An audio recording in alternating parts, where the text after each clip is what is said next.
نام کا خیال کرنا اور بھی زیادہ ضروری ہے. راستہ ادھر سے نکلنے کا جو ہے وہ ویکسینیشن ہی ہے. اور آپ نے دیکھا کہ ملک کے اندر وفاقی حکومت نے ایک بہت بڑے پیمانے کے اوپر جو ٹوٹل منظوری دی گئی ہے، جتنا یہ پیسہ اس ویکسین کو خریدنے کے لیے وفاقی حکومت خرچ کرنے جا رہی ہے، وہ تقریباً 200 ارب روپے کے قریب ہے. اور اربوں روپے کی ویکسین منگوائی جا چکی ہے، تیزی سے لگوائی بھی جا رہی ہے. 2600 ویکسینیشن سینٹر ملک کے اندر پورے ملک کے طول و عرض میں قائم کر دیے گئے ہیں. تقریباً 3000 موبائل یونٹس ہیں جو لوگوں کے گھر گھر جا کر اور ان کے علاقوں میں جا کر وہاں پر ویکسین لگا رہے ہیں. اور اس کا نتیجہ یہ نکلا ہے کہ آپ نے دیکھا کہ جو پہلے 1 کروڑ ڈوز ویکسین کی لگائی گئی پاکستان میں، اس کو 113 دن لگے تھے 1 کروڑ ویکسینیشن کرنے کے لیے. اور یہ ابھی جو ہم نے آخری 1 کروڑ کیے ہیں، اب تقریباً 3 کروڑ سے زیادہ ہو گئی ہے ہماری ویکسینیشن. تو یہ جو 1 کروڑ ہم نے آخری لگایا ہے، یہ 1 کروڑ جو ہم نے لگایا ہے، اس کو صرف 16 دن کے اندر ہم یہاں پر لگانے میں کامیاب ہوئے ہیں. تو ایک بہت زیادہ تیزی آئی ہے. پچھلے 6 دن یہ جو ہفتہ ہمارا گزرا ہے، پیر سے لے کے ہمارا ہفتے تک کا جو اعداد و شمار آئے ہیں، تو صرف ان 6 دن کے اندر ہمارا 50 لاکھ ڈوزز لگائی گئی ہیں، 50 لاکھ ویکسینیشن کی گئی ہیں. اور پچھلے 6 دن میں ہر دن جو ہے وہ ایک ریکارڈ ویکسینیشن رہی ہے. پہلے 6,80,000 لگے، پھر 7,78,000 لگے، پھر اس کے بعد 8,50,000 کے قریب لگائے گئے، پھر 9,04,000 اور کل 9,34,000 ویکسین. اور تمام صوبوں کے اندر نئے ریکارڈ قائم کیے جا رہے ہیں تقریباً روزانہ کی بنیاد کے اوپر. آخری چیز جس کا میں ذکر کروں گا، اس لیے آپ کو میں یہ بھی اپیل کرنا چاہتا ہوں کہ جنہوں نے ابھی تک نہیں لگائی وہ بھی جلد از جلد جا کے لگائیں. یہ تمام انتظامات آپ کے لیے کیے گئے ہیں. آپ کی صحت کی حفاظت کے لیے وفاقی حکومت نے یہ پورے ویکسین کا نظام بنا کر صوبوں کے ذریعے اب یہ لگائی جا رہی ہے. اور اسی سے ملتا جلتا میں آخری چیز، کیونکہ پچھلے کوئی 48 گھنٹے سے بہت زیادہ بات چیت بھی ہو رہی تھی، تو میں تھوڑا سا سمجھانا چاہتا ہوں کہ کیوں یہ سارا نظام جو بنایا گیا ہے اس میں یہ NCOC کا کیا رول ہے اور اس کی ضرورت کیوں پیش آئی اور اس کی افادیت کیا ہے. ہم سے بہت زیادہ امیر ممالک جو ہیں وہاں پر ہم نے دیکھا کہ جو آپ امریکہ کے اندر دیکھ لیں، بہت بڑی حد تک برطانیہ میں یہی مسئلہ دیکھا گیا اور بڑے بڑے ممالک کے اندر، امیر ممالک کے اندر، کہ کیونکہ مربوط نظام نہیں تھا، کیونکہ ایک جگہ نہیں تھی جہاں پہ تمام معلومات آ رہی ہیں، تجزیہ ہو رہا ہے اور پھر وہاں سے ایک جگہ سے فیصلہ نکل کے پورے ملک کے اندر اس کو امپلیمنٹ کیا جا رہا ہے اور پھر اس کو مانیٹر کیا جا رہا ہے. تو جو کامیابی پاکستان نے حاصل کی اپنے لیے ہدف سیٹ کرنے کے لیے، وہ بڑے بڑے ممالک نہیں کر سکے. اس لیے یہ جو نظام بنایا گیا، سب نے اس کی افادیت دیکھی. اس کے اندر وفاق، اور وفاق میں سول اور ملٹری تمام جتنے کمپوننٹس ہیں وہ ساتھ یکجا ہوئے یہاں پر، تمام صوبے یہاں پر آئے اور اس ایک پلیٹ فارم سے، قومی پلیٹ فارم جو بنا، وہاں سے یہ فیصلہ سازی کی گئی. اور اس کے اندر وفاق بھی شراکت دار ہے، صوبے بھی شراکت دار ہیں اور سب نے اس کا فائدہ دیکھا. اس لیے ضروری ہے کہ یہ جو 15 ماہ سے اتنا کامیاب نظام ہمارا چلا ہے، ہم اس کو اسی طریقے سے، جو اس کو انگریزی میں کہتے ہیں یو ڈونٹ فکس واٹ اینٹ بروکن، جو چیز ٹوٹی بھی نہیں ہے اس کو جوڑنے کی ضرورت نہیں ہے. تو ایک چیز جو کامیاب ہے، جو دنیا میں ہر طرف سے تعریف ہو رہی ہے، وہ انڈیکس کہہ رہا ہے کہ جی دنیا کے اندر 3 بہترین ممالک جس نے دفاع کیا اس میں سے پاکستان ہے. تو یہ ضروری ہے کہ اسی طریقے سے ہم ساتھ چلیں. خاص طور پہ میں ویکسینیشن کا آپ کو سمجھانا چاہتا ہوں کہ ویکسینیشن کی وجہ سے اور بھی زیادہ ضروری ہو گیا ہے کہ یہ ایک سینٹرل ایک فوکل پوائنٹ ہو جو کہ NCOC کا پلیٹ فارم ہے. کیونکہ ویکسینیشن کامیاب کرنے کے لیے 3 مختلف کام آپ نے کرنے ہیں.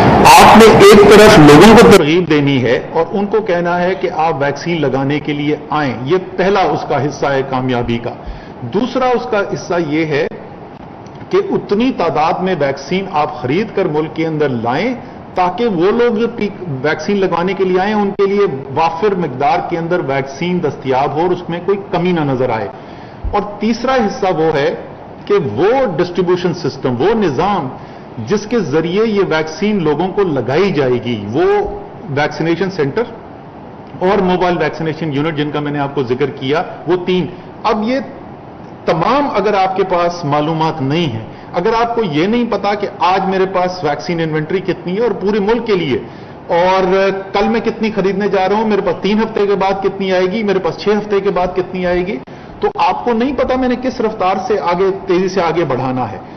इसी तरीके से, और अगर आपके पास वो नहीं होगा तो आपको ये सूरत हाल नजर आएगी कि लोग टीका लगवाने के लिए जाएंगे और वहां पे वैक्सीन नहीं आएगा। ये पूरे तकरीबन 6 माह का अरसा हो गया है। इस 6 माह के अरसे के अंदर इतने पेचीदा कॉम्प्लेक्स सप्लाई चेन के होते हुए पूरे पाकिस्तान के तूलो अर्थ पे फैला हुआ, जैसे मैंने कहा, और ये मूविंग पार्ट्स 3 मुख्तलिफ चीजों को साथ चलते हुए सिर्फ 3 या 4 दिन का अरसा आया था जिसके अंदर हमें वैक्सीन की कमी का सामना करना पड़ा था। शिपमेंट्स डिले हुई थी। उसके अलावा अल्हम्दुलिल्लाह आपने देखा है कि इतनी बड़ी तादाद के ऊपर वैक्सीन लगने के बावजूद कमी कहीं महसूस नहीं हुई है, और उसकी वजह ही यही सेंट्रलाइज प्लानिंग है। इसी तरीके से अगर आपको यह नहीं पता कि मैं आगे कितना डिमांड जनरेट, यानी लोगों में कितना आगाही फैलाकर मेरी कामयाबी हो रही है, और जो मैं फैसले करते जा रहा हूं, या ये एक मरकजी लेवल से जो फैसले हो रहे हैं और लोगों तक पैगाम पहुंचाया जा रहा है, तो कितने लोग आएंगे, तो फिर आपको ये नजर आता है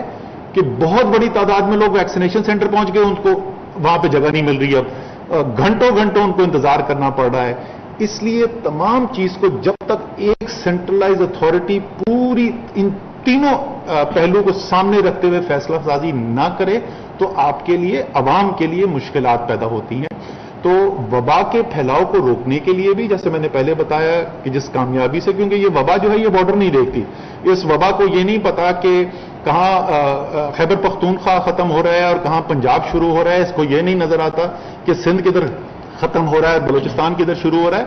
ना ये मुल्कों की कोई सरहद देखती है, इसको भारत, पाकिस्तान और ईरान में कोई फर्क और तमीज नहीं है।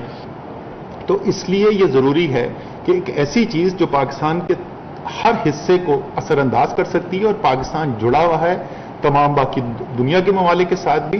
तो मेरा मकसद आज ये आपको बताने का ये था कि ये जो सारा निजाम बनाया गया है और इसकी जो कामयाबी हासिल हुई है, उसका एक खास अंसर ये जो है, ये सेंट्रलाइजेशन जो है, यानी तमाम चीजें एक मरकज पर आकर और वहां से फैसले हों, ये इंतहाई जरूरी है। और इंशाल्लाह ताला हम इसको आगे भी ऐसे ही लेके चलेंगे। और ये मुझे कहने की जरूरत नहीं है, आपको पता है, सारी कौम को पता है कि एनसीओसी के प्लेटफॉर्म का कोई सियासत से ताल्लुक नहीं है, कोई सियासी वाबस्तगी नहीं है। यहां पर जब डिजीज शुरू हुई, जब वबा शुरू हुई थी, 2 मुस्लिम लीग नून की हुकूमतें थी, एक पीपल्स पार्टी की हुकूमत, एक बलूचिस्तान अवामी पार्टी की हुकूमत, 3 तहरीक इंसाफ की हुकूमतें। तो कोई भी पार्टी हो, पाकिस्तानी सब एक है, एनसीओसी एक ही नजर से सारे पाकिस्तान को देख रही है। और जिस तरीके से 15 माह से कोशिश की है, कामयाबी हासिल हुई, अल्लाह ताला ने फजल किया है, अल्लाह ताला की रहमत से कामयाबी हासिल हुई है, दुनिया ने पजीराई की है।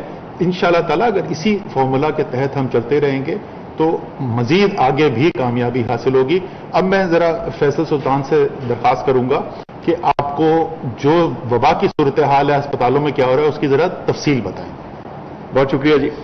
जैसे असद साहब ने मरबूत फैसला साजी के बारे में बताया, तो मैं आपको ये बताना चाहता हूं कि इस मरबूत फैसला साजी के पीछे जो एदाद शुमार हैं, वो भी उसी एक मरबूत और ऑर्गेनाइज्ड तरीके से इकट्ठे होते हैं। उसको इस कमरे में एनालाइज किया जाता है, देखा जाता है, और इस सारे एनालिसिस और सोच विचार के बाद ही हम आपके सामने कुछ फैसले और रिकमेंडेशंस रखते हैं। कुछ चीजें मैं आपसे शेयर करना चाहता हूं। मिसाल के तौर पे गुज़िश्ता हफ्ते में एवरेज औसत अगर देखी जाए तो तकरीबन दिन के 2-2.5 हज़ार केसेस के करीब डिटेक्ट हो रहे थे, और आपने देखा कि गुज़िश्ता 24 घंटों में ये तादाद जो है वो 5,000 के करीब पहुंच गई। जो पॉजिटिविटी की शरह है वो अब सारा पाकिस्तान उसको देखता है, क्योंकि सब सीख गए हैं कि उसको क्या करना है। वो भी तकरीबन 8.8 है, और ये नेशनल पॉजिटिविटी है। इसका मतलब है जब हम इसमें बारीकी में जाएं और इंडिविजुअल शहरों को और सूबों को देखें तो वो इससे भी ज्यादा हमें इसका शुमार नजर आता है।